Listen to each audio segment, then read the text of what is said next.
slide, which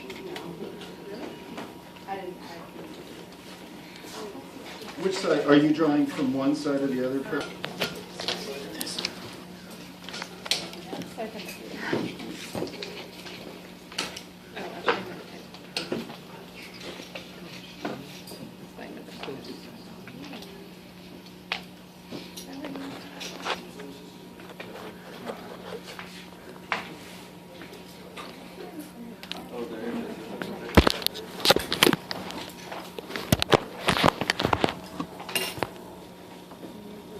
Is 8 blastomeres. These cells are called blastomeres. And you'll see, hopefully, like, it's hard to see them exactly because we're looking at a two-dimensional thing, but you'll see, I'm seeing 4 cells, and then directly behind it, 4 cells. These guys are basically 4 on the bottom and 4 on the top, stacked perfectly. You might also, if you look closely, see what was called the Vitellin envelope, now called the fertilization membrane. Can you, under your better resolution, see a little membrane around all 8 cells? Yeah. Good. That's the fertilization membrane. That is the Vitellin envelope that got pushed out. Now notice that it did get expanded a little bit when it got pushed out. I admit that. But all the cells are fitting within that Vitellin envelope, meaning that we're seeing cell division without any growth between divisions. You are taking a cell that was this big, and now you've chopped it into 8 littler cells. And you're going to continue to chop for a while. So it's called not the Vitellin envelope. At this moment, they call it the fertilization membrane. It was the Vitellin envelope, but as soon as it gets pushed out by the cortical granules, that slow block to polyspermy, they change the name. I hate it when they do that, but suck it up. We all have to deal. Okay, other than that, there's one other thing I want you to notice. It is truly that there are 4 on the bottom and 4 directly on the top. They are stacked. Bump, bump. This is a type of cleavage, division without growth between divisions. This is a type of cleavage called radial cleavage. Radial cleavage is where the blastomeres will stack on top of one another.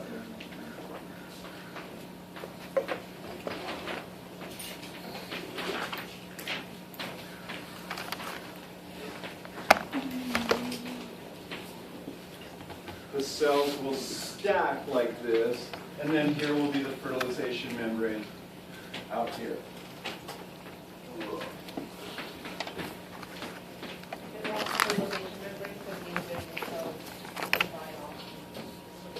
Well, in identical twins of a human, that is kind of what happens, is that the first division leads to 2 cells, those 2 cells break apart, and then each cell divides and divides to create its own little person. Now, in a starfish, I don't know if that occurs. That's just, again, my own ignorance. Fert membrane, the fertilization membrane. Okay, now what I want you to do is grab the slide called Cerebrotulus.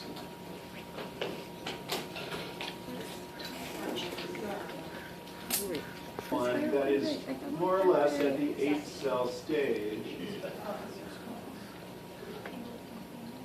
What does it mean if it's like a tail or orange one?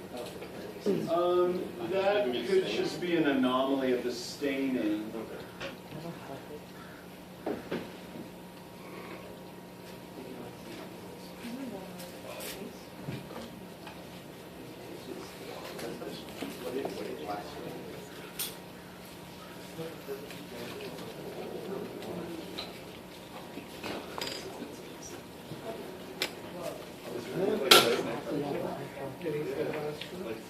Yeah.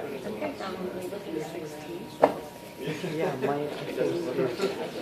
there's like a check thing of cells. Greatest example, but rather than seeing the blastomeres stacked perfectly on top of each other, imagine that there's 4 here, and the 4 on top have been shifted by a few degrees so that the top blastomeres sort of settle down into the grooves created by, here's 4 blastomeres on the bottom, here's 4 blastomeres on top, but you've shifted them by 45 degrees so that the tops sort of start to spiral. Now, I have a PowerPoint that shows this probably better. Let's see if I can call that up. We're here. No, I'm going into frogs there. Let's see. Yeah, okay. Then I have a diagram that might show this. So over here was the radial cleavage that you looked at here in the sea stars. And here's what you're looking at right here in this Cerebrotulus, where you have your 4 on the bottom and your 4 on the top have shifted. And that slight shifting, this is very old school stuff. But this is called spiral cleavage.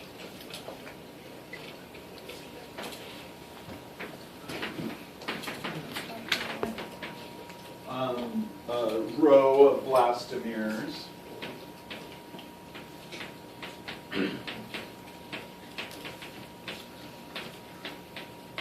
Are shifted.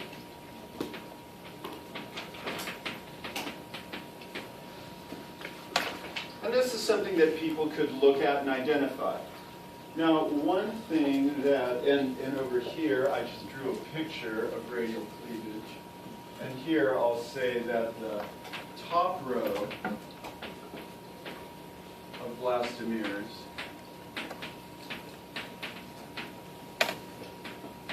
stack directly on top.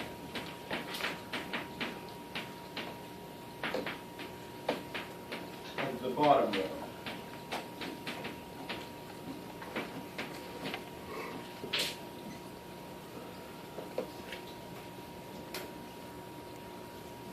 Now, just knowing this, you'll know a lot about this organism. First off, radial cleavage is expressed in deuterostomes.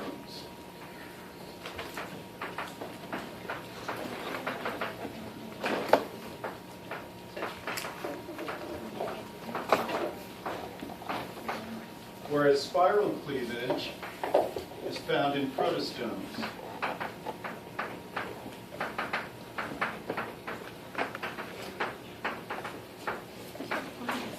Now, it just so happens that the 2 organisms that we look at, starfish and frogs, are both deuterostomes. This organism that I have you looking at, and I only have one slide of Cerebrotulus, this is the best example of spiral cleavage that I can give you right here. This is what we look at. And so you're going to know that on the next lab exam, which isn't for a long time, but on the next lab exam, if I want to give you an example of spiral cleavage, it'll be the slide you're looking at right here. I won't pull out any unknown slides and suddenly surprise you.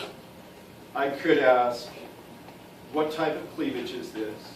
What can you tell me about this organism? It's a protostome. Name some phyla that could be represented by this particular embryo. And you would say, say it again. Spiral cleavage. Annelids. Arthropods. Mollusks. Mollusks. Those would be the big 3. Platies. Now, as it turns out, arthropods have another unique form of development that I'm not talking about. At this point, if you wrote arthropods, I'd say you got it, you get the concept, and just know that there's exceptions to all of these rules. Now, notice here too, on this diagram, and notice on your slides, that the blastomeres are perfectly separated from one another. And on the previous one, you had perfect separation of blastomeres. This is going to imply something about the yolk. Now, what I want you to then do is look over here at this is for frogs. And you see here, Here's the first cleavage furrow starting to go. But frogs have a little heavier yolk than, say, sea stars or Cerebrotulus. And so as cytokinesis begins, it kind of hits that yolk and it sort of, it bogs down. And then the second cleavage furrow starts before the first cleavage furrow has even finished. This is kind of a different form of cleavage that eventually you're going to see this thing get all the way through. But the yolk, this implies something about the yolk. And so I want to talk a little bit about yolk right now.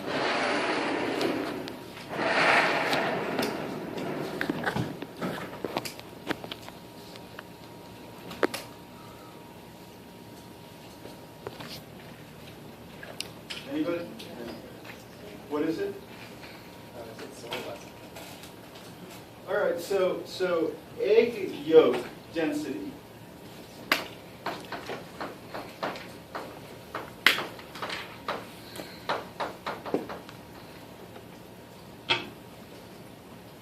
A very thin yolk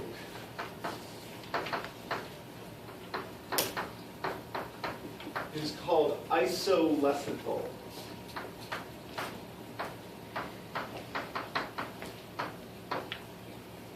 A really, really heavy yolk would be called telolecithal. And something in between, medium yolk, would be called mesolecithal.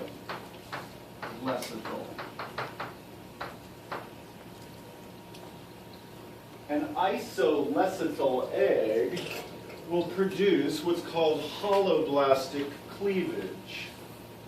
Even a mesolecithal egg will eventually cleave all the way through.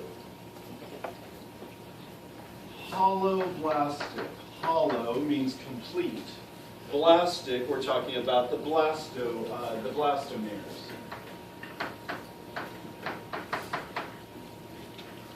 Telolecithal eggs, man, you can't cleave that stuff at all. Give me an example of a telolecithal egg.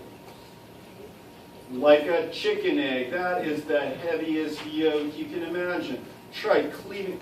Now remember, when you crack open an egg, that's one cell.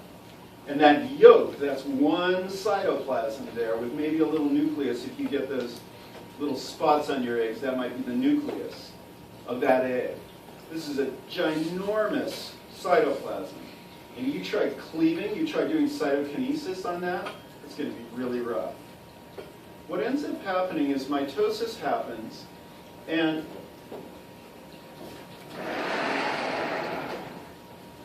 mitosis is nuclear division. And this is, believe it or not, also true of insects as well. You have a telolecithal egg.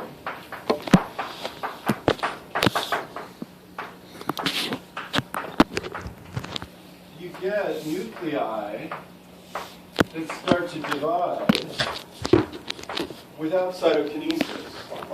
And then what happens is at some point, it doesn't cleave all the way through.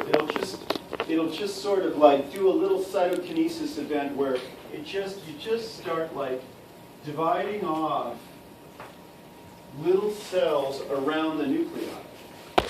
Now that's weird. But my point is,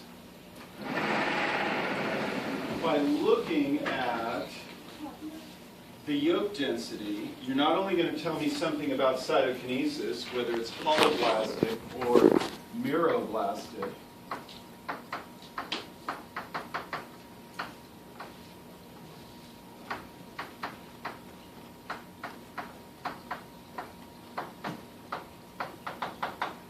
I say here for a mesolecithal egg, slow holoblastic.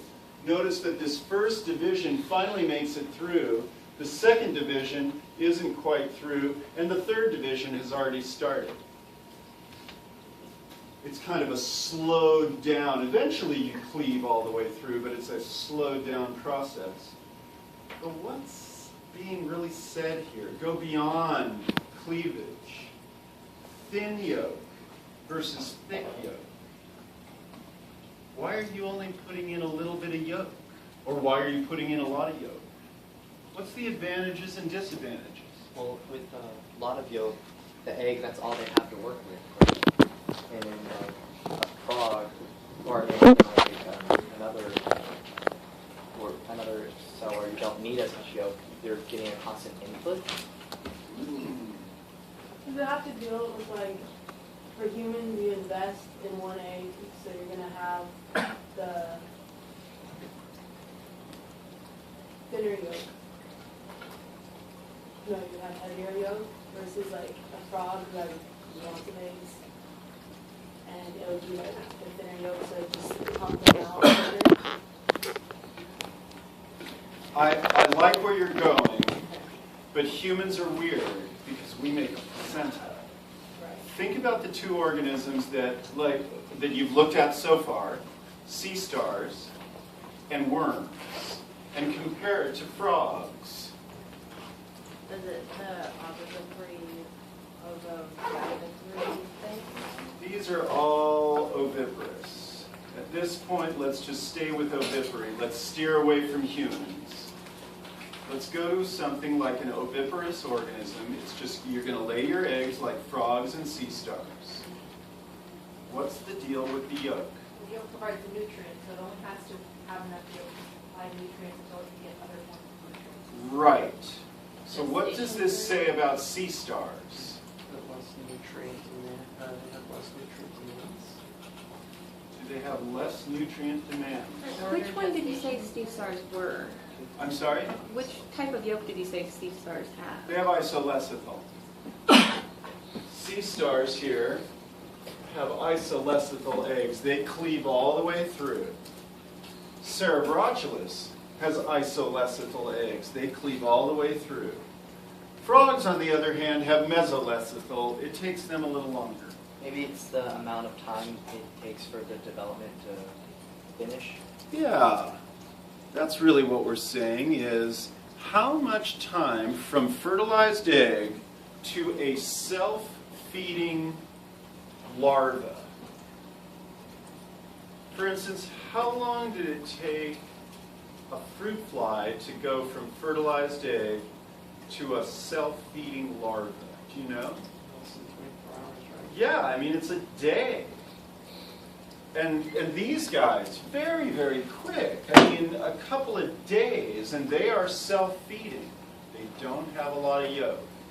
We don't have a lot of yolk. Let's pump these things out. Now, remember what you're pumping out now. You're getting this very, very poorly developed larva. What are the chances of that larva surviving? Not very good, Why not? because it's small. It's small, and it's a big tide pool out there.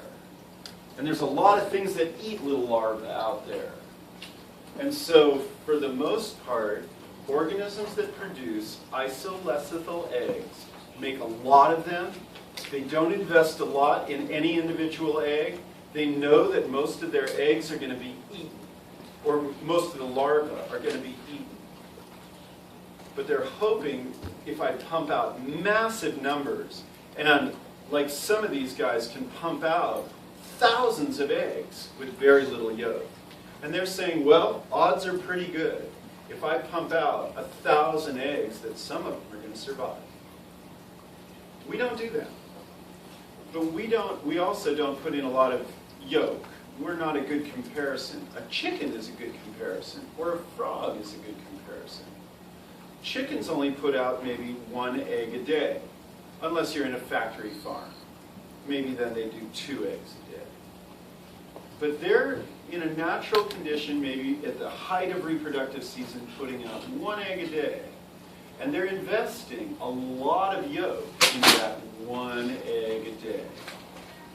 What kind of assumption can we make from, say, like a chicken egg versus an ostrich egg?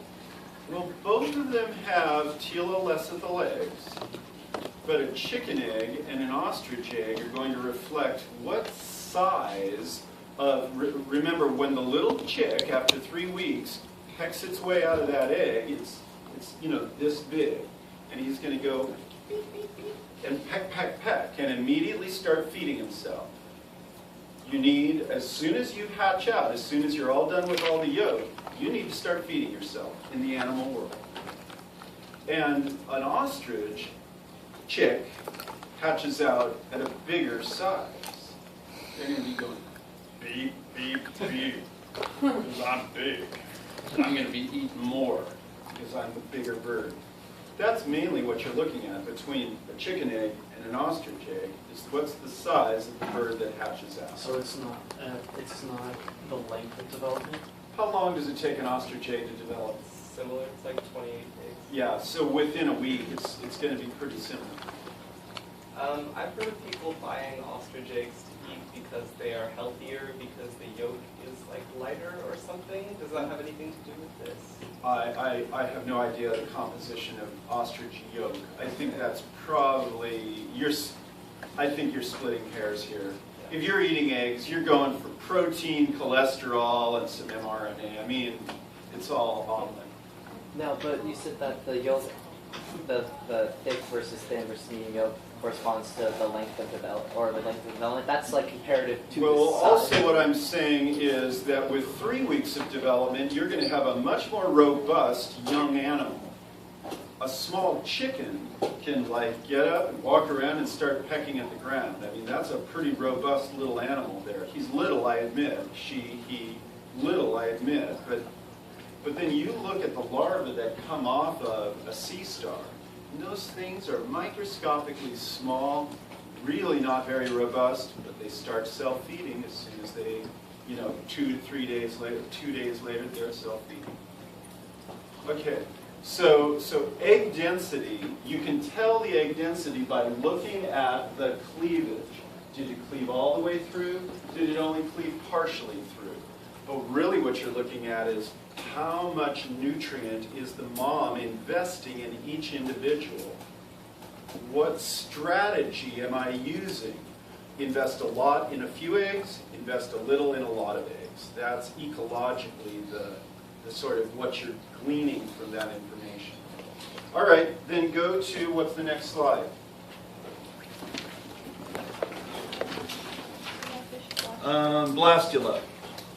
All right, put on a blastula. Hollow ball of cells. Hollow should be seeing a hollow ball of cells. The hollow cavity is called the blastocele. And each individual cell is called a blastomere.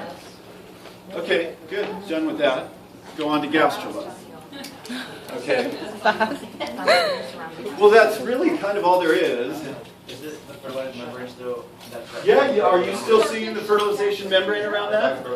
Yeah, you're still seeing the fertilization membrane around that.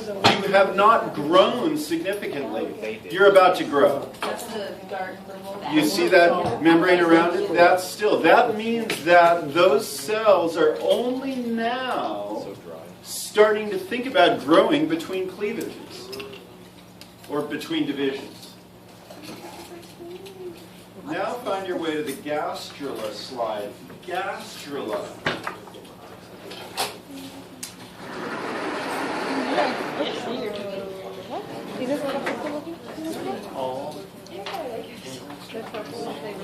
Can I see one? Okay, I don't know mine's like that. Oh, I knew it. It was so weird. I'm like, what the hell is this? And I'm curious now about Cnidarian. Those diploblastic organisms probably do not gastrulate in the same way, but triploblastic organisms will all go through a gastrulation stage. And so what you're seeing here is the formation with this folding inward of these cells, and somewhere up here is still the blastocele. But here you're seeing this folding inward, creating a blastopore. a tube of endoderm, and that should be labeled in the lab manual, which it is, Wait, arc enteron.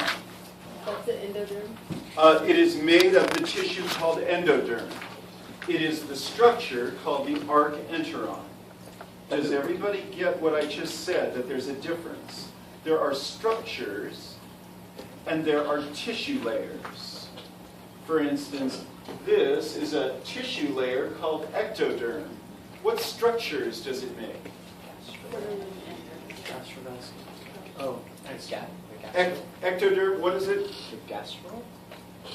Ectoderm, what does the ectoderm make? The integument and the nervous system. Ultimately, that tissue layer makes these structures. This is the endoderm, that's a tissue layer, and what structures will it ultimately make? The gut. Now, arc, like archaeology, arc means like the first. Archaeology is the study of the first or early humans. Arc, enteron. Enteron means gut. So here's a tube that is going to be an early gut, or the first gut, the first appearance of the gut. It's made of the tissue layer called endoderm. So you, Sorry, but Yeah. the whole structure with the space in between is the arc engine. No, that whole structure. this structure right here is the arc enteron. Now up here is where the mesoderm is forming. So here's where the ectoderm is, here's where the endoderm is, and here is where the mesoderm starts forming. I even in the lab manual have a pointer going to these little flaps. Now this is a fairly early gastrula. It's not really showing the flaps coming out like a big mushroom head. But on some of yours you might see the big kind of, it looks like a mushroom in there. And the sort of the edges of that mushroom are called coelomic vesicles. Highlight that in your lab manual. It's one of my test questions. Coelomic vesicles are sort of the top, this top of the arc enteron, and that makes the mesoderm. In fact, if you're really good and can look with some precision in your microscopes, you'll start to see cells sort of budding off of the coelomic vesicles. Look in your microscopes, get really clear, get maybe up to a higher power, and see if coming off the top of your coelomic vesicles, you can see cells starting to sort of peel away from there. Do you have it? Is it good?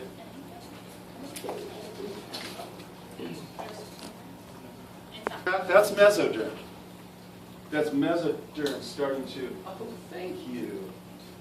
Dan, this is Happy, Andrea, and Jasmine. They're all going to be interested in doing EKG stuff, heart stuff. Okay. So, at this point, by the time you see gastrulation, you are seeing the folding of this blob of cells to create your 3 germ layers. And you could already start to predict or fate what individual cells might end up creating. Like you were just telling me, oh, ectoderm, that's going to create integument and nervous system. And we could put a little blue dot somewhere and say, oh, look, that created a little brain, or that created a little skin, or that, that's a fate map. You could put a little dot here, and you could already start to say, oh, look, that ends up becoming the gut. So that's the earliest form of fate mapping, is with blue dye. And then just seeing what gets created from what. Then the last slide to look at is what's called the bipinnaria larva.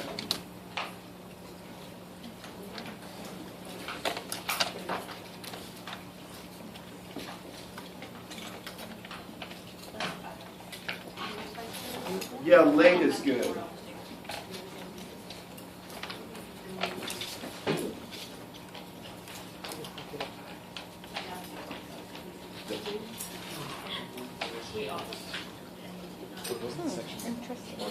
What's the next slide? It's called bipinnaria larva.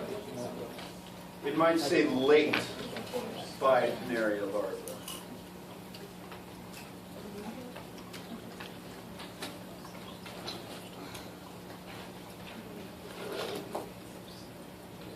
Oh, yeah. And I'm trying to find one in perfect profile. Whoa, that's pretty.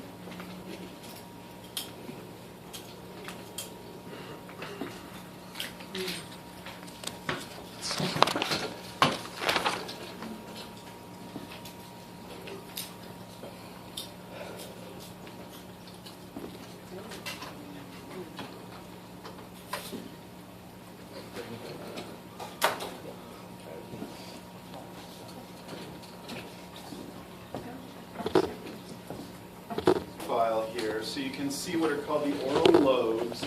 Oral lobes in this case, remember this is a little dude who's now self-feeding. And these oral lobes just kind of flap the algae and the single-celled diatoms toward its mouth, which is located right here. This is a deuterostome. What was created from the blastopore? Anus was created, and the anus is way down here, and here was part of the archenteron. This is now intestine. This is differentiated into a stomach. Here's a little esophagus, and the mouth had to break through over here. Deuterostome, other mouth. The mouth came out through a different spot. Blastopore, deuterostome. Now this is showing, if you look at these guys face on, like a little more like this one here, you see these guys are bilaterally symmetrical. Sorry for the seasickness if I'm kind of tripping you out there. But these guys right here have a line through which you can get more or less mirror images. Sea stars begin as bilaterally symmetrical organisms, and they only later on become pentaradial. Kind of a weird transformation that occurred.